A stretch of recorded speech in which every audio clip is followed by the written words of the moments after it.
A to the K. To the K. To the K. Hello, one and all. Welcome to the A to the K Wrestling Show. Joining us today, four-time Emmy Award-winning TV host, podcaster, YouTuber, and brand new dad, everyone's favorite conversationalist. It's Chris Van Vliet. Chris, thank you so much for taking the time, man. How are you? Oh, man. Pleasure to be here. Thank you guys so much for having me. I'm doing well. Thank you for asking. New time, first-time dad. So that's a whole element here of like, everyone's like, oh, congratulations. And it's immediately followed by, so how much sleep are you getting? And the answer is not much. Not a lot. It's such a blessing, man. Yeah, I think my son is 5 now, and I think I'm going on 5 years with not much sleep. So yeah, best of luck. Oh, nice. It's just another like 15, right? Something like that. Yeah, easy. Fly by. But obviously, you mentioned fatherhood, and you've clearly reinvented the dad bod, Chris. You're in the best shape of your life at 40. What kind of inspired that transformation? I've always been someone who's been, really into fitness and eating half decently, although I am a sucker for pizza and chicken wings and the occasional margarita or some sort of a tequila drink these days. But for me, it was just like, I've always been inspired, and you see them on YouTube all the time, those images where it's like before, after, like 90-day transformation, 1-year transformation. I've always been inspired. And all that person has that I don't is just the discipline to do it. And I'm like, well, I've got the discipline. And I know that if I work with the right people, I can make this happen.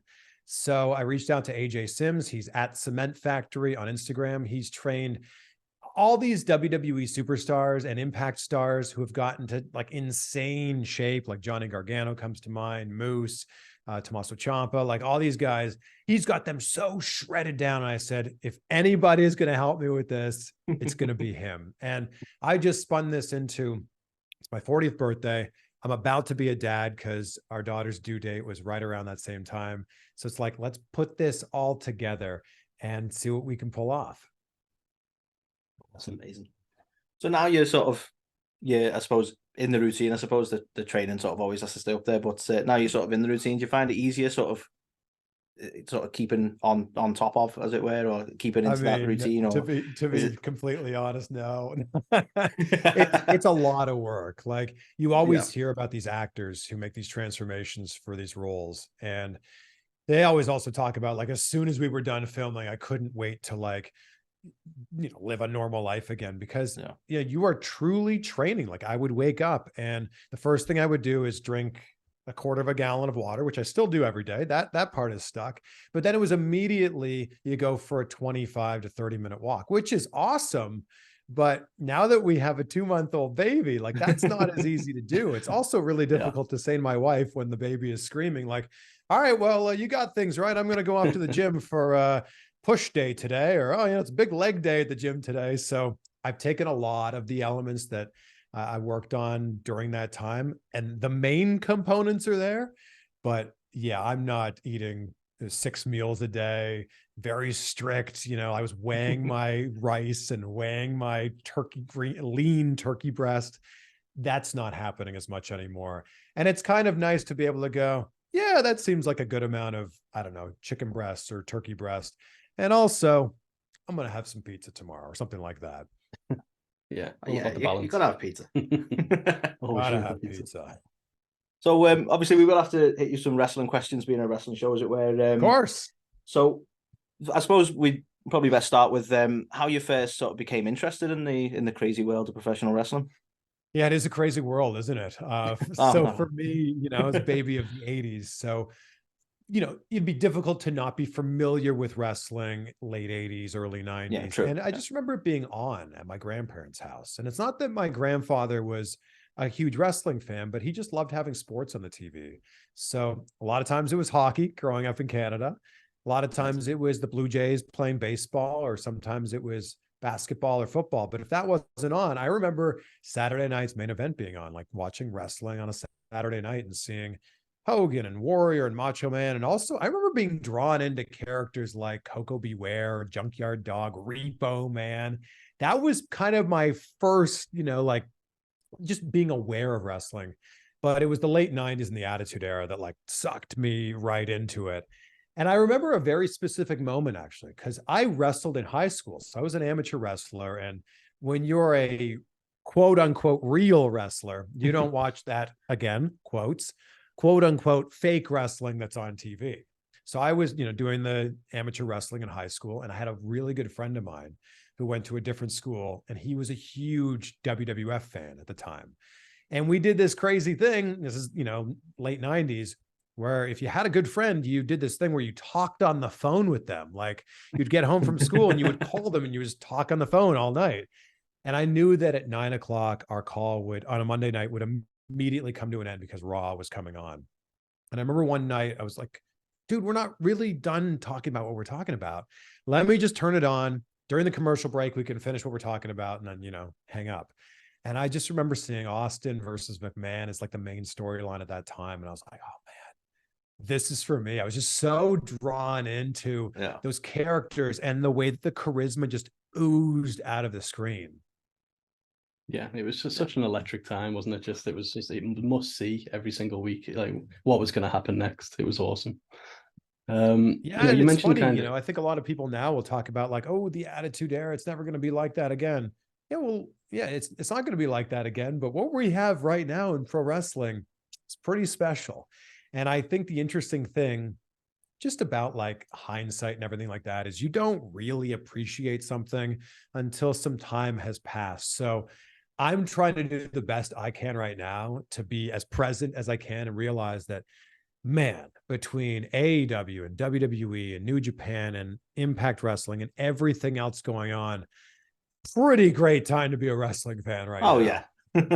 Absolutely. I mean, you mentioned some of your favorites growing up. Who are some of your favorites now? And is there anybody that kind of stands out as maybe one to watch for the future? I think that we've got a lot of talent here right now, but in terms of like when their match comes on, you absolutely need to be paying attention. I'll give you a few from WWE first, and then we'll go to AEW. And there's just so many. But I think when Ricochet gets in the ring, it's just one of those like, what is happening here? What are we going to see next? I know him as Sean Ricker, but LA Knight, so you can't say it normally. It's LA Knight, yeah. He's incredible. Like, and I've known for years how talented he is, and people seem to sleep on the fact that he was a world champion in Impact Wrestling as Eli Drake. Yeah. So that's another person, like just from the second that their music hits, you're like, this is so good. And of course, what's going on with the bloodline in general in WWE, like whether you like Roman Reigns or not, that storyline has you sucked right into it. And I'll give you a little wild card from WWE before we move on here. Yeah, of course. Whether you like Logan Paul or you absolutely hate Logan Paul, you have to respect what he's been able to do in the WWE. He is so athletic, and it's not that easy to be a great wrestler with all the different elements that go into it, from just the athleticism to the facials to the selling to the storytelling. And Triple H's words, not mine, he's like, Logan Paul has no business being this good.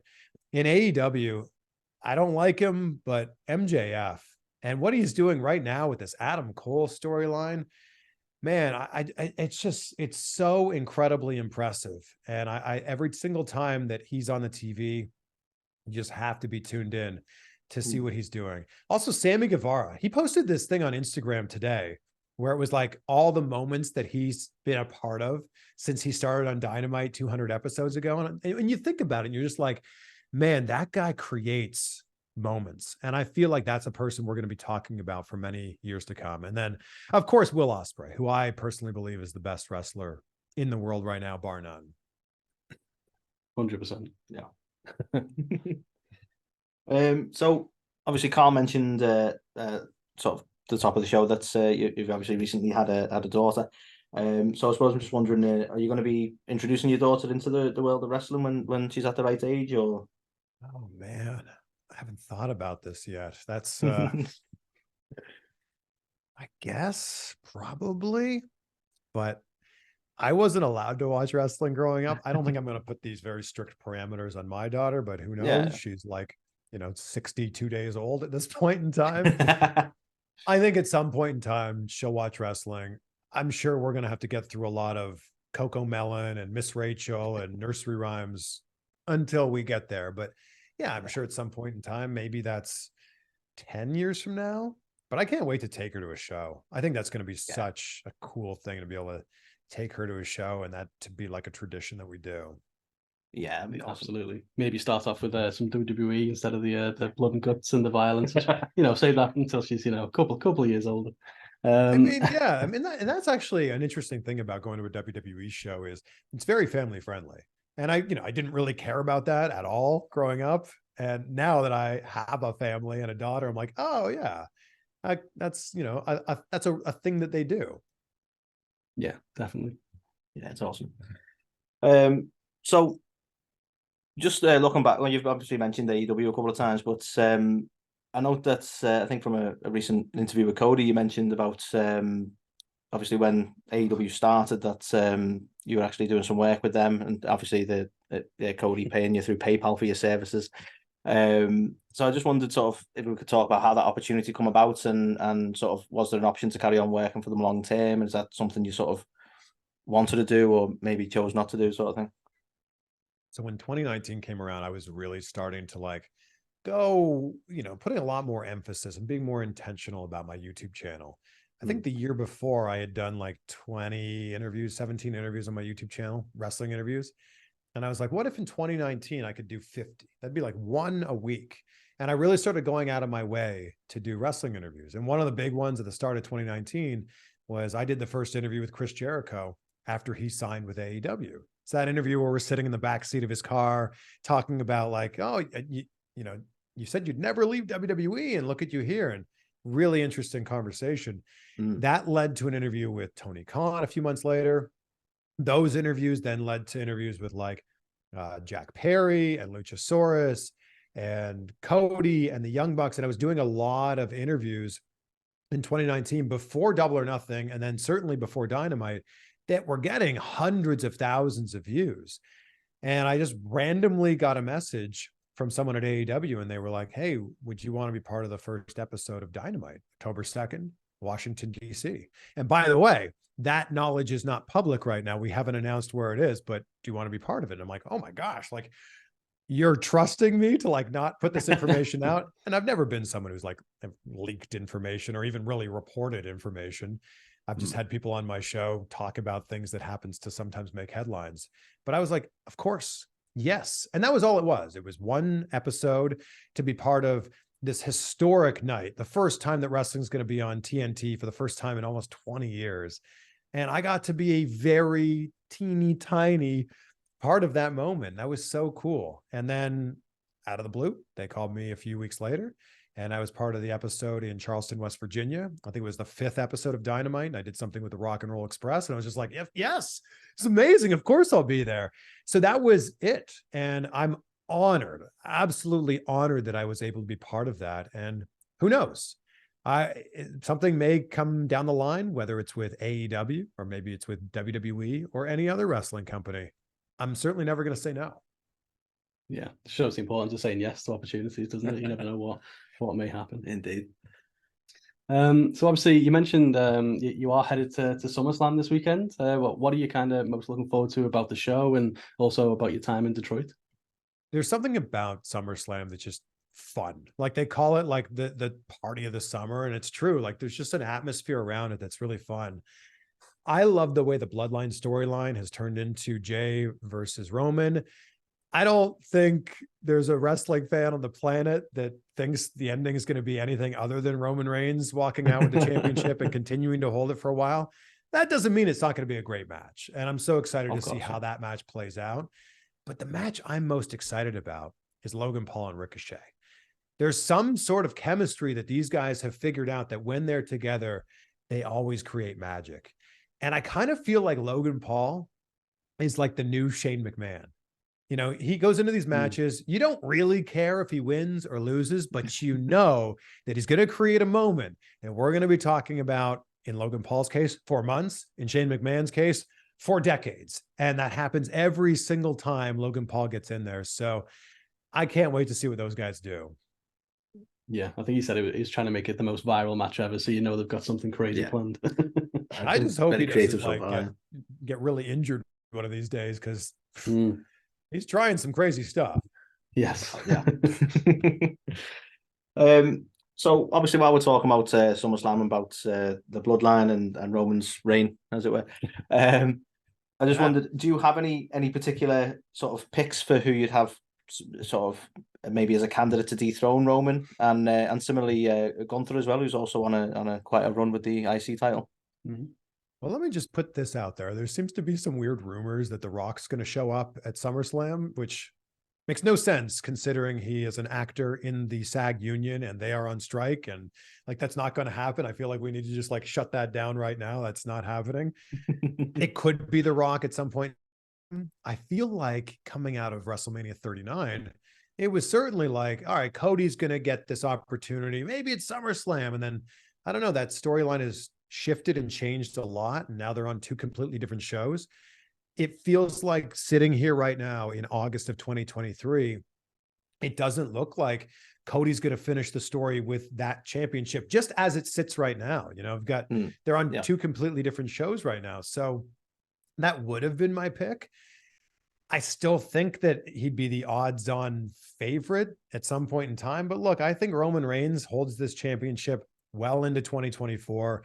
And I believe he walks into WrestleMania 40 as the champion. I don't think he walks out of WrestleMania 40 as the champion. I don't know who that is that dethrones him. Maybe it's someone within that storyline. Like, I feel like Sami Zayn had this huge rocket strapped to his back, and then he had the one match in Montreal and they were like, oh well, he lost anyway, let's move on. And I was like, oh, wait a second, he was really close to winning and he doesn't get another shot again. That's kind of funny.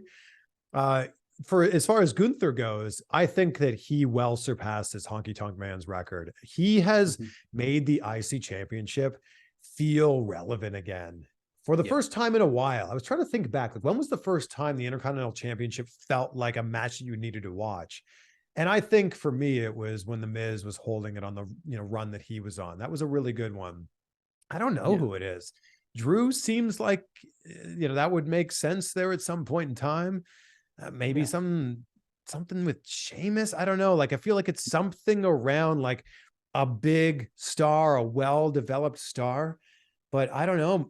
I could see him holding this for quite a while longer. There's no reason to take it off of him. No, of course. Yeah. No, it's crazy to think how long, like, the reigns are becoming as well, isn't it? It's so unusual, but it's great at the same time. Yeah, current fantastic wrestlers having such a long reign. So obviously, it's fair to say, the dedication, Chris, to what you do is pretty much unmatched. But you've taken it to a whole other level. Like, you've been chopped 20 times with flatbacks by the likes of Sean Spears and Tyler Breeze. You've taken an impaler from Gangrel. I'm just wondering what's some of the hardest things that you think you've put yourself through for your show? Oh man, that impaler DDT from Gangrel haunts me. Like, there's not a week that goes by that I don't think about, like, what would have happened if I broke my neck on television? Because that was a TV segment we were filming. Like, what would have happened if we were in the middle of a TV segment and I got carted out of there in an ambulance with a broken neck? Like, that was so dumb. And that was all on me. Gangrel is a consummate professional. So that's probably number one. Like, the chops look bad because I got all welted and red and purple. And obviously it didn't sting, but I would take the chops again 100 times before I would take another impaler DDT from Gangrel. That's for sure. If I ever did take another impaler from Gangrel, I would make sure that I took it right. I jumped a little too high, spiked myself, and dude, it was scary. It was really scary. And I'm glad that I can sit here right now and I don't think there's any real permanent damage from that. Fingers crossed. So obviously you've got quite a connection with the wrestling business, and you as Carl's mentioned, you managed to sort of get in the ring there. You've took the impaler, you've took the chops, and I noticed quite recently you shared on your Twitter an image of Chris Sharp with the HCW Championship. So I suppose my question is, have you ever considered making a career out of it, or going into an in-ring career, should I say? Originally, yeah, that was the plan. Like, I trained when I was 20 years old. I went to wrestling school, and you see a little bit of that in the flatbacks video before the chops. I was taking bumps and running the ropes. We were locking it up, the whole thing. Yeah. I went to wrestling school for a few months in Toronto. It was between my sophomore year and junior year of college. So I was 20 when I was doing this, and I was doing the summer. And then it came time to go back to university, and I was studying communication studies. And I kind of had this decision to make, like, do I continue with wrestling school or do I continue with school? And I've always been a big believer in the phrase, the man who chases two rabbits catches none. And I wanted to be able to put all of my focus and all my attention into whatever the one thing was that I chose. I chose my degree, and I was like, wrestling will kind of always be there. And I'm just really grateful now for like the path that this has led me on. I'm sure that had I gone down the wrestling path, I would have worked my ass off and done whatever I could to make that work.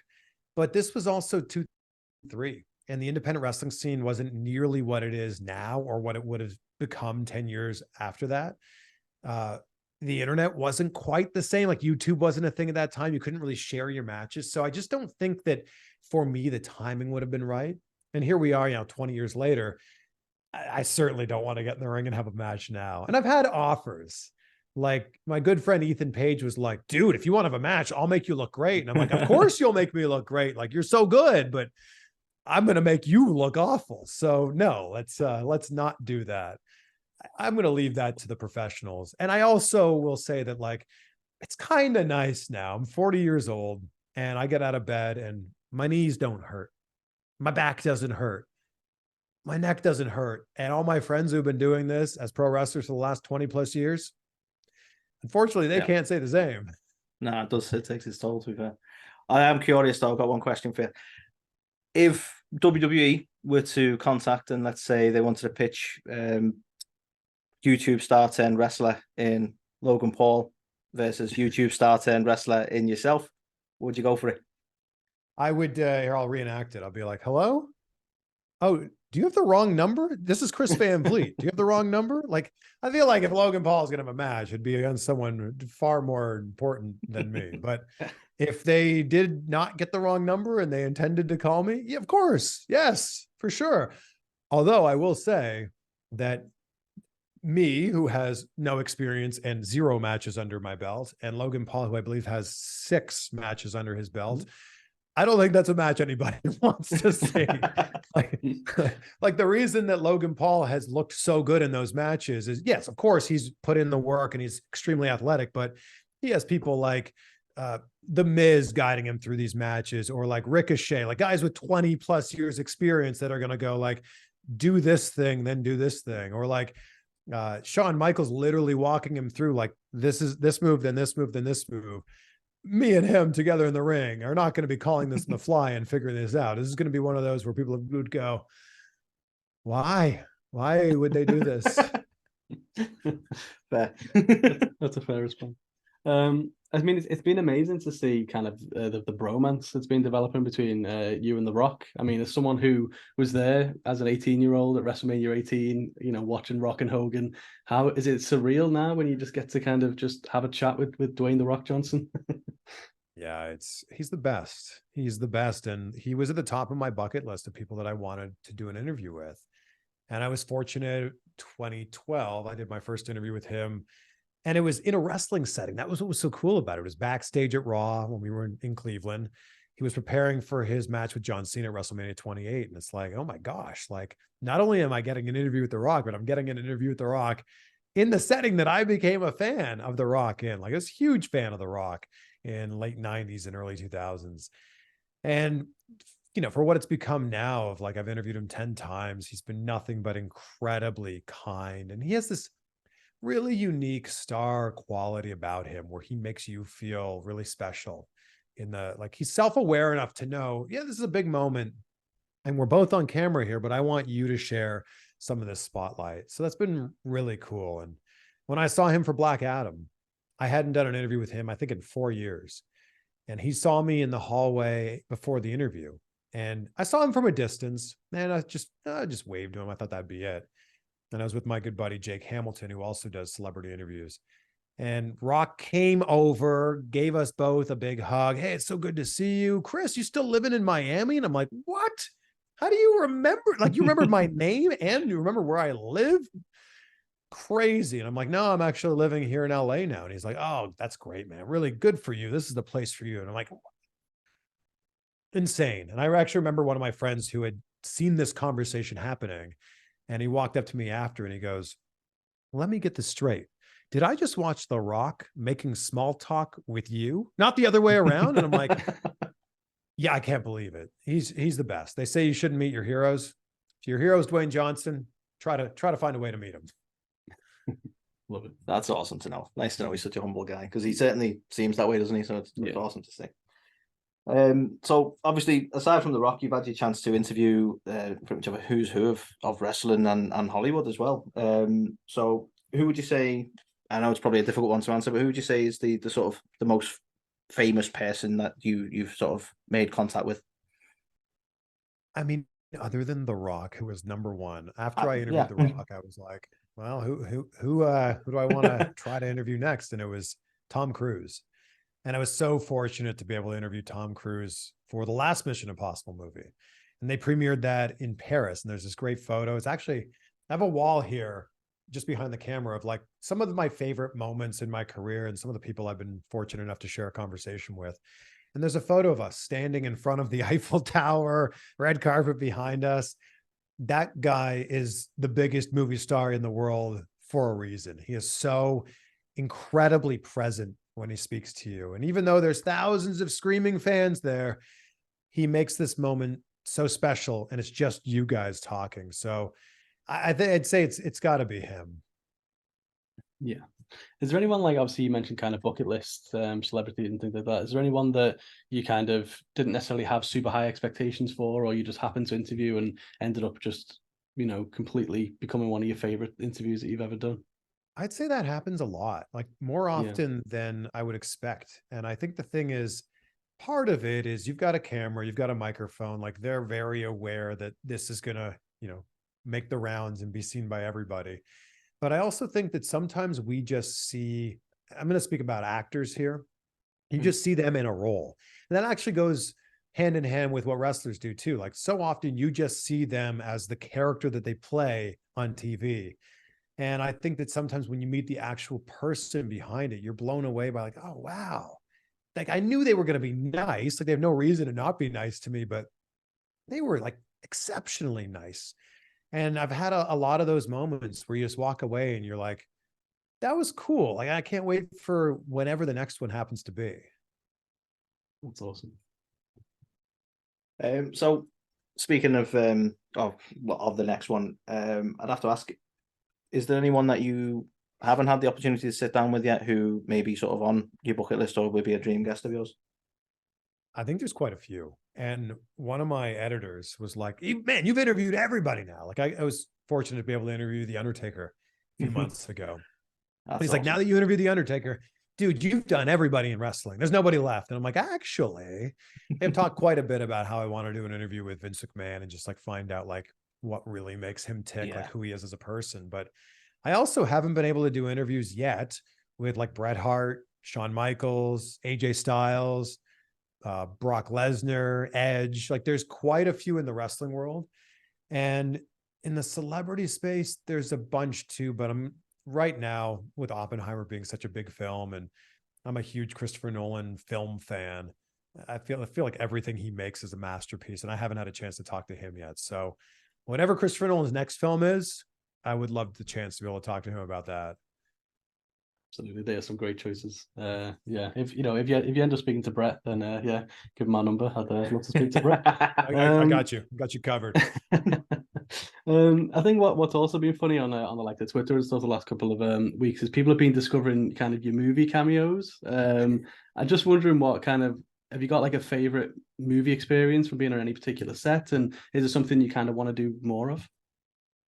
So I've been in quite a few movies, either just like random person in the background that happened to be like right there in the center of the shot, like movies like The Love Guru or Chloe with Liam Neeson and Amanda Seyfried. But I also played a reporter in quite a few different movies. And it's the coolest thing to be able to spend time on a set. And even if you're never going to be in a movie, do whatever you can to just be on a set and like see how it's made. It's amazing seeing all of the moving parts that make just that one shot or that one scene work. But I think in terms of my favorite, The Love Guru, which was a 2008 movie, we filmed in 2007. I was on that movie for like something like 14 or 15 days. And I've been in a lot of scenes in that movie. I'm the guy in the green shirt with the same, spiked up dark hair here. See if you can find me in a few different scenes there. I mean, I was on set with Mike Myers, Vern Troyer, may he rest in peace, Jessica Alba, John Oliver, Val Kilmer, Mariska Hargitay, Jessica Alba. Like I'm on this set with a ton of huge people, and just seeing how it was like done and seeing how a scene is made was just so cool. And then the trailer came out, and I was like, oh my gosh, I'm actually in the trailer. Like I can't believe I'm like, there's 100 people on set with me, and I'm somehow one of the people that's in the shot in the background. Crazy. Insane. I'm going back to watch Love Guru now. I know, yeah, I need to watch that. I'll tell you the exact scene. So there's like a Hollywood party that he goes to. He plays like a, I'm sure you've seen it. He's like a celebrity guru, but there's a scene he goes to, and it's like a big party, and I'm kind of like mingling in the background of that party. And you can see me in like, I don't know, I'm probably in that movie for like 5 or 10 minutes. So I think I know the scene. Is that where he's introducing himself to all the different celebrities? And Exactly. He gets to And Mariska there's like a Hargitay. there's like a receiving line, and I'm standing like right next to him in that scene. And then there's another one where he meets Vern Troyer's character, who's like the GM of the Maple Leafs. And I'm standing right behind him, and he's like, shrimp. And Vern Troyer's like, excuse me, what'd you just call me? And I'm right behind them in that scene. Awesome. And he's eating shrimp. And classic Mike Myers joke. Oh yeah. So I think you mentioned earlier this year that you try to read a book every day. So I just wondered what you're reading at the moment, and what's the best book you've ever read. And by the way, I don't read a entire book every day. Sorry, I probably phrased that a bit wrong. Yeah. I wish I had that kind of time. I read from a book every day. And I think that there's something to be said about, even if it's just like 2 pages. If you're reading just 2 pages every single day, that's 2 more pages than you'd probably be reading on a normal basis. If you can read like 10 pages a day, you're probably going to finish your book in 25 or 30 days. So I'm actually reading a parenting book right now. This is so boring. I'm reading a parenting book right now on how to try to get our daughter to sleep a little bit better. So that's what I'm reading right now. But in terms of like the books that I always recommend to people, Atomic Habits is one of them. That's a book that I think there's so many little things in that book that are life-changing, tiny little things you could apply to your own life. And another one that was really life-changing for me was The Subtle Art of Not Giving an F. And it's the idea of like, you don't have to care about everything going on in your life, but the things that are important are the things that you should be putting a lot of focus and emphasis on. And then there's another book, The 4 Agreements. And it's a pretty simple concept. It's these 4 agreements. If you can keep them with yourself every single day, you'll live a pretty great life. And I'm going to try to remember these. It's don't take anything personally. Be exceptional with your word. Always do your best, and don't make assumptions. Be impeccable with your word. And it's those 4 very simple things to say, but very difficult things to put into practice. I love that. I'll have to, definitely. Yeah. I mean, yeah, I've read Atomic Habits. That's an awesome one, so I'll have to check out that great. one. Yeah, well. James Clear. That is a book we're going to be talking about for years. Yeah, it's so good. So again, like talking about like some of the sayings and things, like something you've said quite often is kind of vague goals get vague results. I was just wondering what are your kind of main life goals right now? It always comes back to the same thing for me. And it's to be excited for what I'm going to do that day, and then to be proud of what I've done at the end of the day. And I think it's such a simple thing. And I love the fact that it resets every single day. But quick story, when I was in college, I was studying communication studies, like I mentioned, and I was having the best time living with my friends, and college was just a great time. And then it hit me one day as we were about to graduate. It was like 7 months away from graduation. And I was like, oh my gosh, when we graduate, we got to go to work for like, the rest of our lives. And that really hit me, because when you're living in college life, you're just enjoying like the day to day, like which classes am I going to? Then where are we drinking beer tonight? Like that's it. And then I was like, oh my gosh, we're going to have to go like work 9 to 5, Monday to Friday. And like, I just made a decision in that moment that I didn't want to have a job that I hated. That was it. The bare minimum was I don't want to hate my job. Maybe it's okay, but I just didn't want to hate it. And I think that that's been it for me. I've just been trying ever since that moment when I was 21 years old, of trying to find a way to like make the best out of every situation that I was in. And now we're living in a time now with the internet. Look at us, we're connected instantaneously on other sides of the planet right now. There's so much of an opportunity right now to take whatever it is that you're passionate about and dive into that and actually make some money off of this. And I'm not just talking about wrestling. I'm not just talking about starting a wrestling podcast or interviewing wrestlers or reviewing wrestling shows or whatever it happens to be. Like, I'm talking about whatever it is that you're passionate about. We're now living in this creator economy, and I'm starting to build something out off the back end of that, where I can help creators by building this community of fellow creators who have been there, who have done that, and can help you become a full-time creator. So you'll be seeing something in the next probably few weeks where I'm going to be helping people dive into that and try to monetize whatever it is that they're building. That's so cool. Yeah, So awesome for you to get back like that as well. Indeed, yeah. So sort of in the realms of that sort of that motivation, inspiration, you start every day with 3 things you're grateful for. And you've actually started interviewing. Hang on. You've actually started incorporating that into interviews as well. So I suppose on the back of that, I just wondered, like, are there any answers you've had to that question that have really sort of stuck with you? It's actually amazing to me. Like, sometimes that stumps people. Like, I don't know. I guess I've been practicing this for so long, and it's so simple, right? Like, it's such an easy thing to do, but at the same time, it's also such an easy thing to not do. Oh, I'll just get to that. I know I'm grateful today. But it's funny how so many times I've asked people and they're like, huh, wow, what am I grateful for? Okay. I had one guest, they were like, well, what do people normally say? And I'm like, oh, there's lots of answers. I mean, plenty of things. I think that one of the main things you hear a lot is family and health. I'm a big proponent of like, this is it. You got one body, you got to treat it well. And I mean that both internally and externally. Health is wealth. And I think I've said this a few times, and stop me if you've heard it, but the well man has 1,000 problems, and the sick man has one. And I think that's such an interesting thing to me. So I'm trying to do just little things every day to try to live the healthiest life I can for me, for my wife Rachel, and now for our daughter Logan too. Yeah, absolutely. I think it becomes so much more important and so much more purpose as well when you've got a kid, and it's like it really puts it into perspective, doesn't it? It does. I will say I'm surprised I haven't got like a total heel answer on that grateful thing. Like, I'm shocked, and I'm sure it's bound to happen now that I put this out there, but like, what are 3 things you're grateful for? Like, well, I'm grateful for me because I'm here and I'm the best. I'm grateful for myself for putting in the hard work. And I'm grateful. I'm just surprised we haven't seen that yet. Yeah, I can't wait for the day that happens. It's bound to happen now. If I ever have the displeasure of talking to MJF again, that'll happen, I'm sure. Oh yeah, 1,000,000%. So obviously, like there's 2 main kind of like talk show hosts or interviewers who just massively inspire me, who I'm just a huge fan of. Obviously, yourself being one of them, the other one being Sean Evans from Hot Ones. And it's kind of you've both got this amazing ability to kind of ask a question that kind of makes the person you're speaking to go, that's a great question.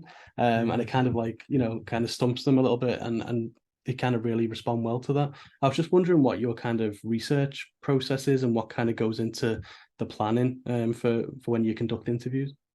First of all, to be in the same sentence as Sean is a huge honor. I mean, I look up to him and his skill set as an interviewer. He's incredible. And I'll throw another one in there. My friend Kevin McCarthy gets compared to Sean all the time because I feel like Kevin's so good. Look him up on TikTok. He's so good at just being able to dive one layer deeper. And I think that that's what it is for me.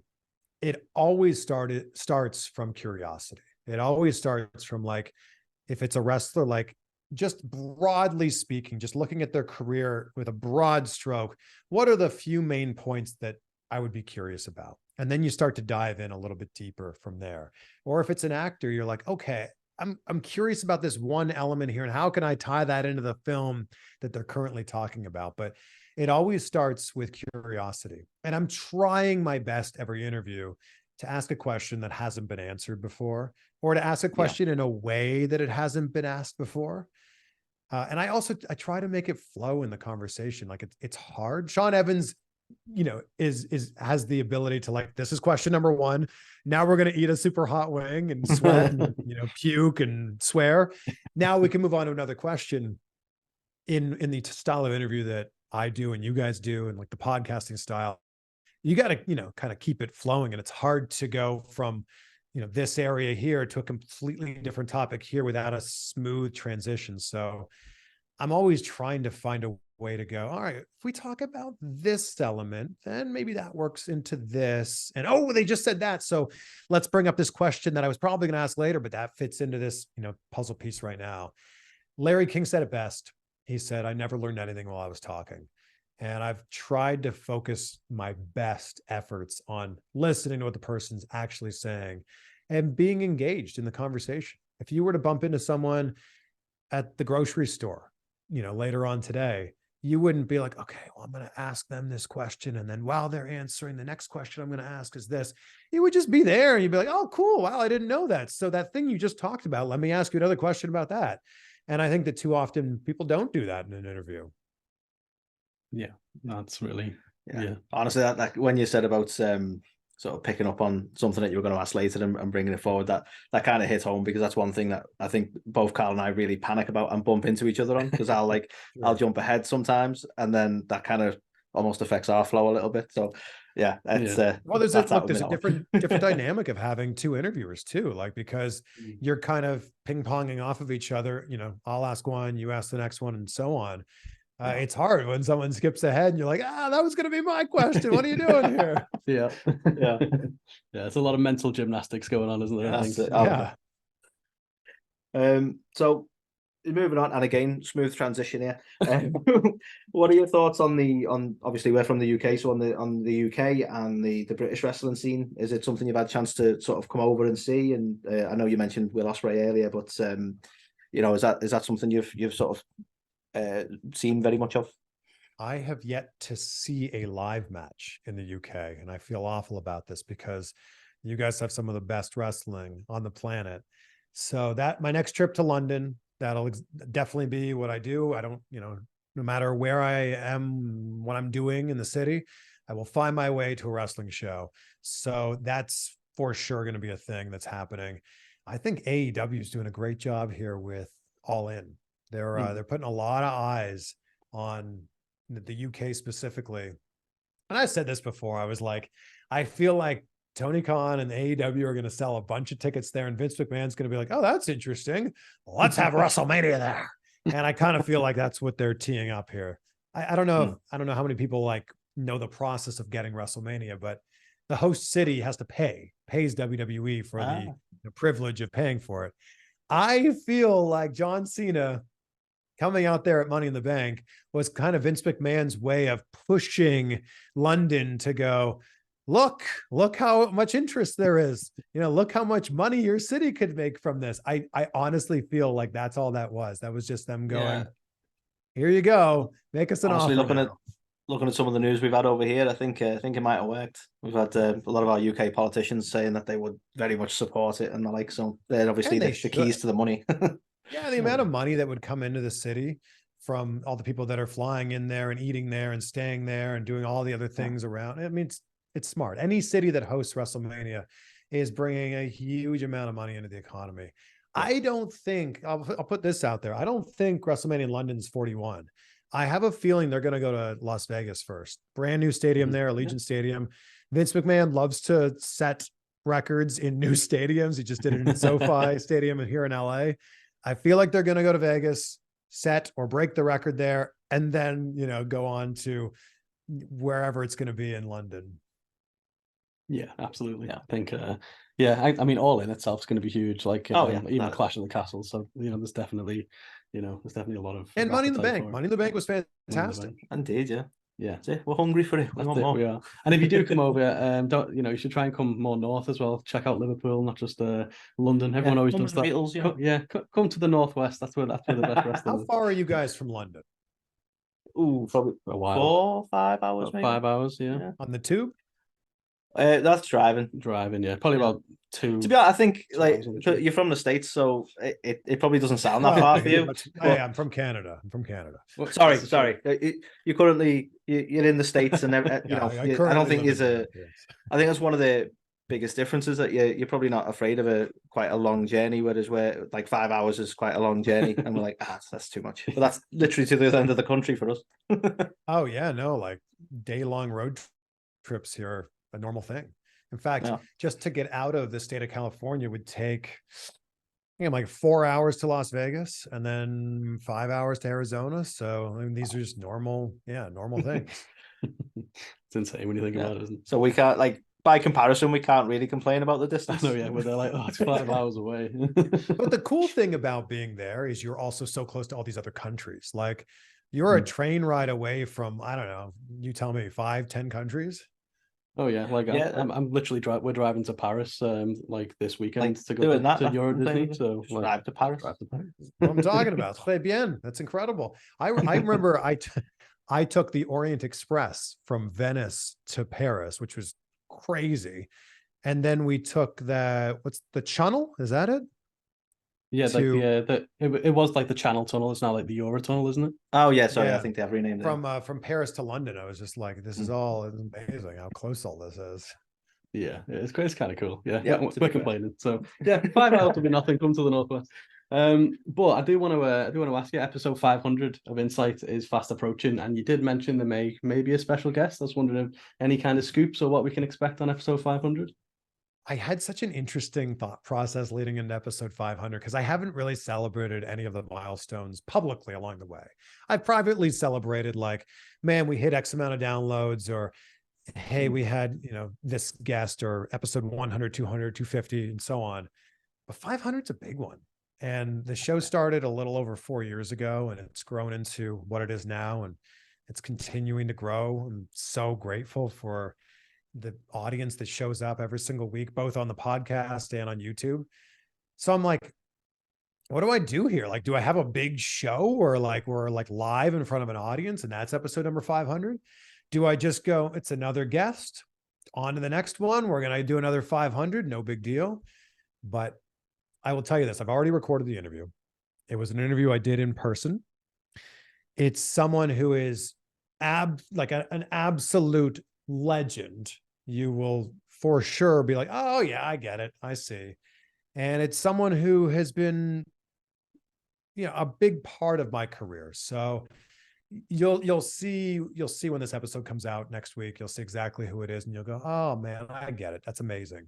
I mean, like, I just had The Undertaker on a few months ago. I don't feel like that interview, I couldn't have held that interview for 3 months to make it number 500. I had Stone Cold on not long ago. Would have been another great guest for 500. Couldn't hold on to that one. So it's like, it'd be great when they come back to the show, but timing on that didn't work out. Cody would have been a great episode for 500 with everything going on and his storyline and his fantastic documentary, which just came out. But this one personally means the most to me. So you'll see and you'll go, I get it. I understand. Can't wait.